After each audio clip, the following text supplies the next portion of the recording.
కొంతమంది లోపాయికారి ఒప్పందం వల్ల పరిటాల కుటుంబం గెలుస్తోంది తప్ప వారి సొంత బలంతో కాదని రాప్తాడు మాజీ ఎమ్మెల్యే తోపుదుర్తి ప్రకాష్ రెడ్డి అన్నారు.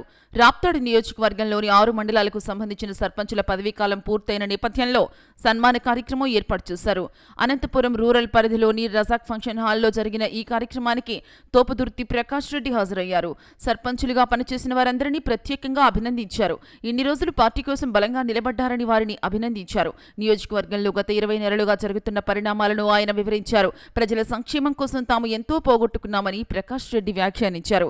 ప్రస్తుతం జరుగుతున్న అరాచకాలకు వ్యతిరేకంగా మనమంతా కలిసికట్టుగా పోరాడాలని ఆయన పిలుపునిచ్చారు. పరిటాల కుటుంబం చేస్తున్న దౌర్జన్యాలు, అక్రమాలకు వ్యతిరేకంగా ఎప్పటికీ తోపుదుర్తి కుటుంబం పోరాడుతూనే ఉంటుందని ఆయన స్పష్టం చేశారు.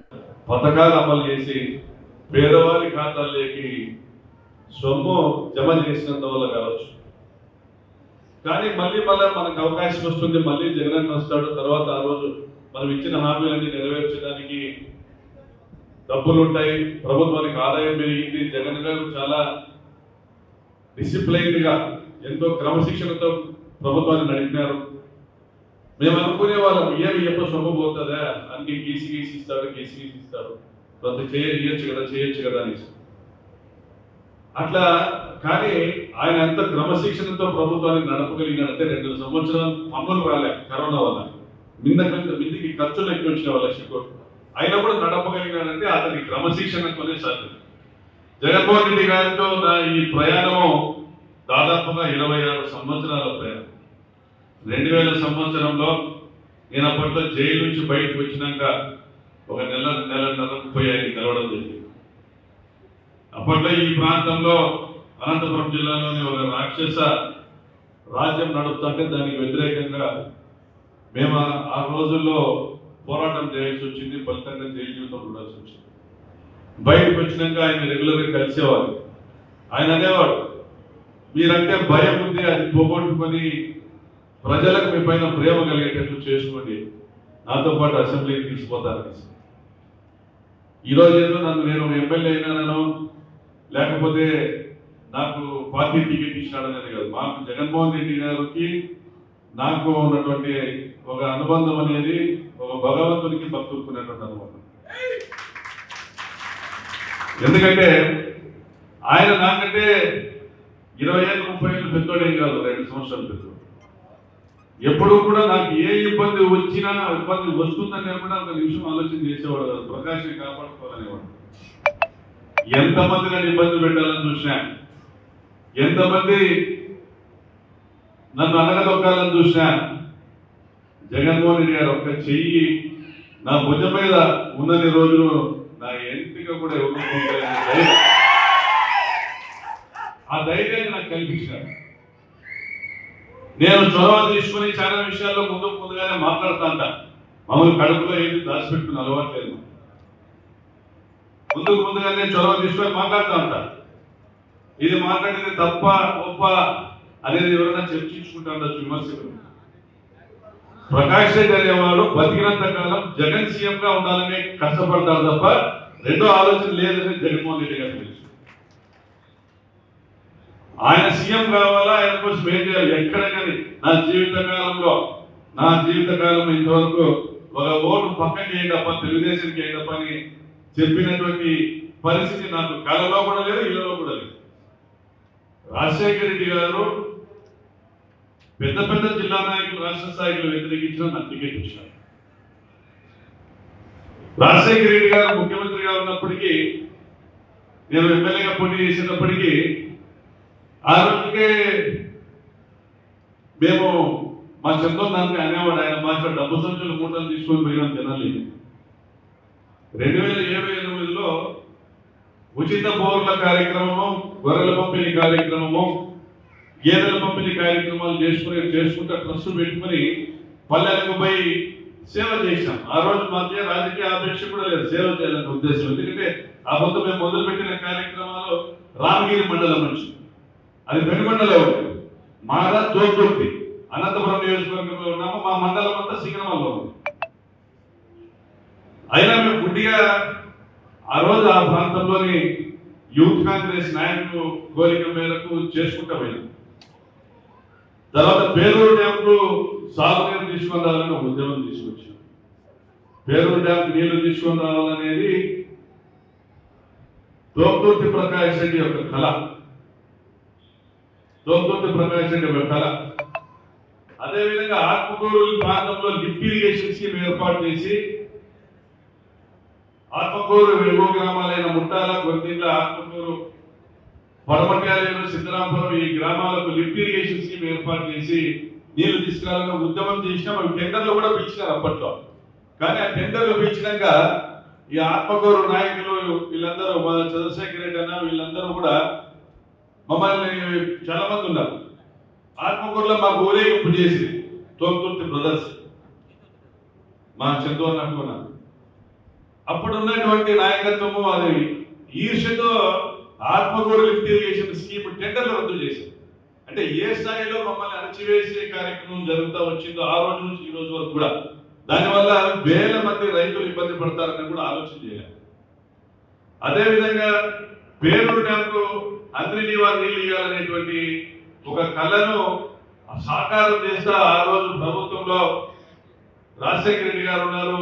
ఆయన ఉన్నప్పుడే ఇది చేసుకోవచ్చు, తర్వాత జరగదనేసి మేము పేరూరులో ఒక బహిరంగ సభ పెట్టాం. 2008 మార్చి 28 అనుకుంటా. మార్చి 28 ఉగాది పార్లమెంట్ పొద్దు దాదాపుగా 10,000 మంది జనం కలిసినారు. ఆ పొద్దు మేము వార్డు మెంబర్ గా ఏం కాదు. మా మనస్సులో ప్రజల పట్ల ప్రేమ తప్ప వెనకబడిన వాళ్ళను ఆదుకోవాలనేటువంటి భగవంతుడు ఇచ్చినటువంటి బలంతో వెనుకబడిన వాళ్ళని ఆదుకోవాలనేటువంటి ఒక ప్రేమ తప్ప ఈ ప్రాంతం కరువు నుంచి విముక్తి చేయాలనేటువంటి ఒక పట్టుదల తప్ప ఏమీ లేదు. ఆ రోజు పేరూరులో బహిరంగ సభ జరుగుతుంది అనేసి 2 జీపుల్లో కరపత్రాలు పంచుతా ప్రకాష్ రెడ్డి ఉచిత బోర్ల కార్యక్రమం మొదలు పెడతాను. పేరూరులో జనాలు తరలిందని కరపత్రాలు పంచుతా తిరుగుతుంటే నసనకోట కాడ బండ్లు ఆపి మన కార్యకర్తల్ని కొట్టి బండ్లు నుంచి 2 జీపులు కలిసి పత్యాలు. వెంటనే ఆ రోజు నేను హైదరాబాద్ ఉన్నా. ఇట్లా జరిగింది. మా అన్నకు సమాచారం వచ్చింది చదువునని. ఇట్లా జరిగిందంటేనే దాదాపు 40-50 జీపులు ఎక్కడెక్కడ ఉన్న వాళ్ళందరినీ వేసుకుని ఆయన పోయినాడు నసనకోట. చంద్రుల నసనకోట పోయాక పోలీసు వాళ్ళు వచ్చినారు. అడంతా అడ్డుకునేది. తోపుదుర్గంలో వస్తున్నారా నసనకోట అంటే గుట్టలు ఎక్కినారు. ఒక్కొక్కరు వెంకటాపురం నసనకోటకు సంబంధించి టీడీపీ వాళ్ళు పెద్ద పాలకాలని మీరు ఎవరన్నా అనుకోవచ్చు. మా దృష్టిలో ఎప్పుడు పరిటాలు అంటే ఎన్నికనే సమానం. ఎప్పుడు కూడా మొన్న కూడా నేను మిథున్ రెడ్డి గారిని కలిసినప్పుడు చెప్పిన పరిటాలను మేము లెక్కే పెట్టుకోము.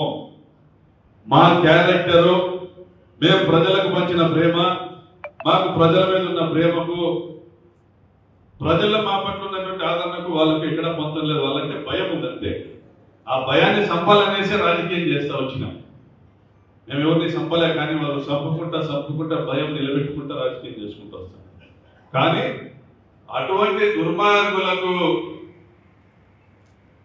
లోపాయకారి ఒప్పందం చేసుకునేటువంటి కొంతమంది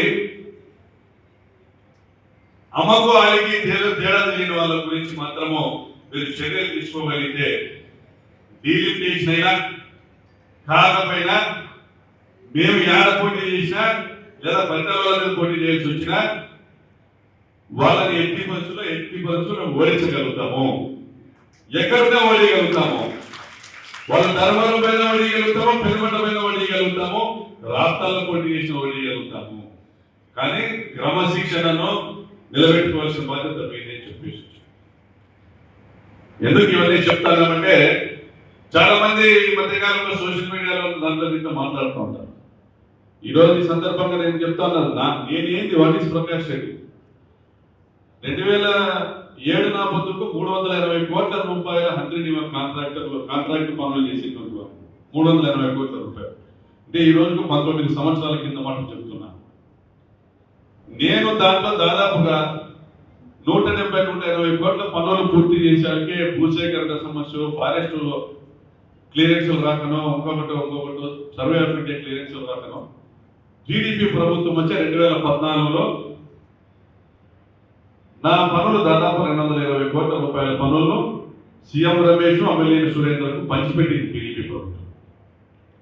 మళ్ళీ అమిలియన్ సురేంద్ర పేరుతో గొల్లపల్లి రిజర్వాయర్ కూడా మన పార్టీకి సంబంధించినటువంటి ఒక నాయకుడు మాజీ శాసనసభ్యుడు చేసుకున్నారు. వాళ్ళకేమి పార్టీకి తెలియదు డబ్బు కావాలా. మరి అంతవరకు ఏమైందా అంటే నేను ఎవరికి కమిషన్లు ఇయ్యను, లంచం ఏమో తీసుకోను. నేను కమిషన్లు ఇవ్వలేదు కాబట్టి ఆ రోజుల్లో కాంగ్రెస్ ప్రభుత్వంలోని పెద్దలు కొంతమందికి బాధ కలిగి అసూయ కలిగి ఏమి ఒకటి కాలే పోలే ఫ్రీ బోర్లు వేస్తున్నాడు, రైతులు జనాలు తిరుగుతున్నాడు. సిద్ధరామపురంలో మా బాలపోతను ఉన్నాడు మా నాయకుడు. వాళ్ళకు మా నాయన సింగిల్ విండో ప్రెసిడెంట్ పోటీ చేస్తే వాళ్ళ ఊర్లో రెండు డైరెక్టర్లు వాళ్ళు గెలిపించుకొని వచ్చేది. మా ఓబాయి సహకారి అందరూ కూడా మా చంద్రశేఖర్ రెడ్డి ఉన్నాడు. మేము కొత్తగా అప్పుడు జైలు నుంచి వచ్చినాము.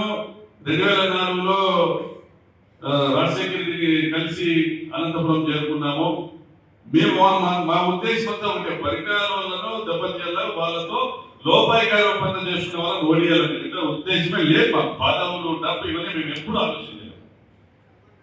ఇప్పుడు వీళ్ళకి ఇటువంటి నాయకుల సహకారంతో సింగిల్ విండో ప్రెసిడెంట్ మా నాయకుని ఏకీకృతం చేస్తున్నాం.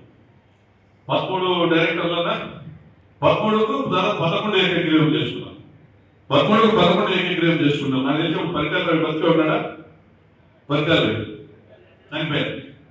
13కు 11 డైరెక్టర్లు ఏకీకృతం చేసుకున్నాం. ఆ రోజు నుంచి కూడా మమ్మల్ని దెబ్బతీయాలనేటువంటి ఒక ఆలోచనతో కాంగ్రెస్ ప్రభుత్వం పనిచేసింది. మేము చేసేటువంటి పనుల్లో ఎక్కువగా లాభాలు వస్తున్నాయి. ఇప్పుడు ఏదో 1,80,000 ఇల్లు కడతాంటే దాంట్లో కోట్లు మిగులుతాయని చెప్తారే. ఏమో ఆంధ్రజ్యోతి అట్లనే ఆపొద్దు కూడా జ్యోతి, ఈనాడు వీళ్ళందరూ కూడా అన్ని కాంట్రాక్టులు ఎక్కువ లాభం వేసినాం. 20% 25% లెస్ పనులు తీసుకుంటే ఎక్కువగా లాభాలు వస్తున్నాయి అనేసి రాబీయడము, దాని మీద కమిటీలు వేయడము మన ప్రభుత్వమే. అంటే నేను రాజకీయాల్లో లేదు. మమ్మల్ని ఆర్థికంగా దెబ్బ తీసుకుంటూ వచ్చింది, పనులు జరగనీయకుండా చేసుకుంటూ వచ్చింది. 2014లో టీడీపీ ప్రభుత్వం వచ్చినాక ఏకంగా పనులన్నీ ఏంటొక రామచంద్ర కూర్చో టీడీపీ ప్రభుత్వంలో వాళ్ళ పనులన్నీ కూడా స్వాధీనం చేసుకుని నామినేషన్ మీద పంచుకుంటారు. అమిలియన్ సురేంద్ర పుట్టపర్తి దగ్గర ఒక కాలువ పని, అమిలియన్ సురేంద్ర పేరుతో అనంతపురం మాజీ శాసనసభ్యుడు గొల్లపల్లి రిజర్వాయర్ పని, ఆ బతుకు రిజర్వాయర్ కట్ట పనులు చేస్తాము, మొదలు పెట్టాము. దాని తర్వాత సీఎం రమేష్ పనులు వీళ్ళు తీసుకున్న లేదు. నాకు 220 కోట్ల పనులు 220 కోట్లకు తీసుకోలే, దాన్ని 700 కోట్లకు పెంచుకొని తీసుకున్నారు. స్థలం ఉంది, అదే అమ్మినాం, ఇల్లు అమ్మినాం. ఎలక్షన్ల వరకు 5 ఏళ్ళు పని జరగాలంటే ఏదో ఒక ఆస్తులు అమ్ముకొని పని చేయాల్సిందే. నాకైనా మీకైనా ఎవరికైనా అంతే. ఆ పరిస్థితుల నుంచి 2019లో మీ అందరి ఆశీస్సులతో సహాయ సహకారాలతో మళ్ళీ ఎమ్మెల్యే అయినా. నేను ఎప్పుడు కూడా చెప్తాను, ఎప్పుడు కూడా మీకు రుణపడి ఉంటాను. కానీ నాకు 2014 వరకు 2009 2014 వరకు నేను కాంట్రాక్టర్గా పనులు చేస్తా ఉంటే 2019 నుంచి 24 నాకు నిత్యం ప్రజాసేవ జరిపింది. దీంట్లో కూడా డైరీ నిర్మాణం చేశాం. డైరీ నిర్మాణం కోసం ప్రభుత్వాన్ని భూమి అడిగాం. మన ప్రభుత్వం గురించి చెప్తున్నా.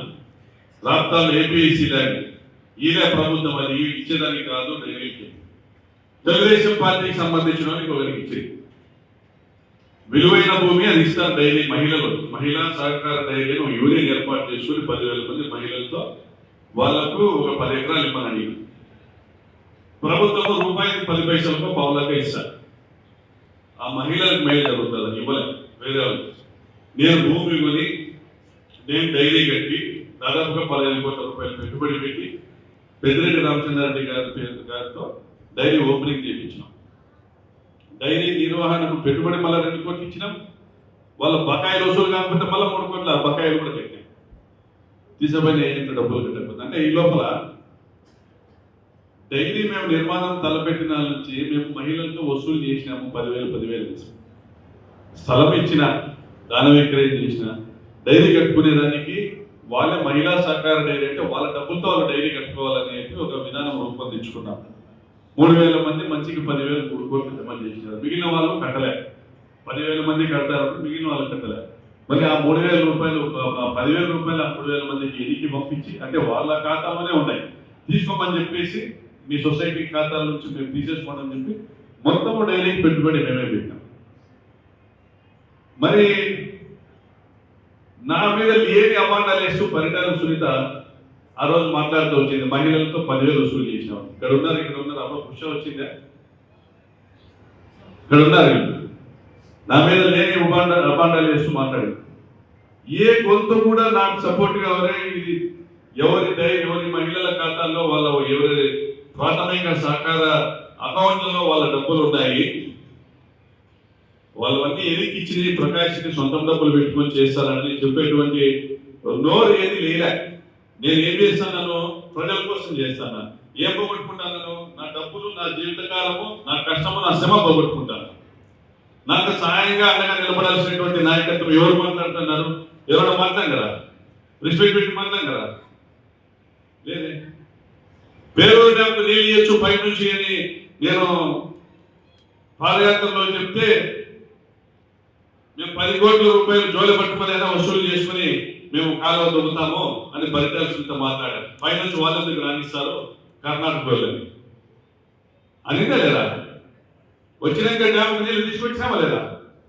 ఆ డ్యాముకు నీళ్లు తీసుకొచ్చే జీవోను కూడా 6 నెలలు ఆపి నన్ను ఒక ప్రజాప్రతినిధి అడిగా, ఏమో ఇట్లా నీళ్లు రావట్లే కదా పోయి పైనుంచి కర్ణాటకలో నీళ్ళు ఇస్తే రావట్లే కదా పోయి అంటే, ఎందుకు రావు మామ, ఫస్ట్ ఫ్లోర్ నుంచి నీళ్ళు ఇస్తే సెకండ్ కింది గ్రౌండ్ ఫ్లోర్కే పడతాయి కానీ సెకండ్ ఫ్లోర్కి పోతాయి పైకి. నీరు పళ్ళ మీద ఉన్నా లేదా? ఎగువ నుంచి నీళ్ళు ఇస్తే దిగువకి వస్తాయి రావా?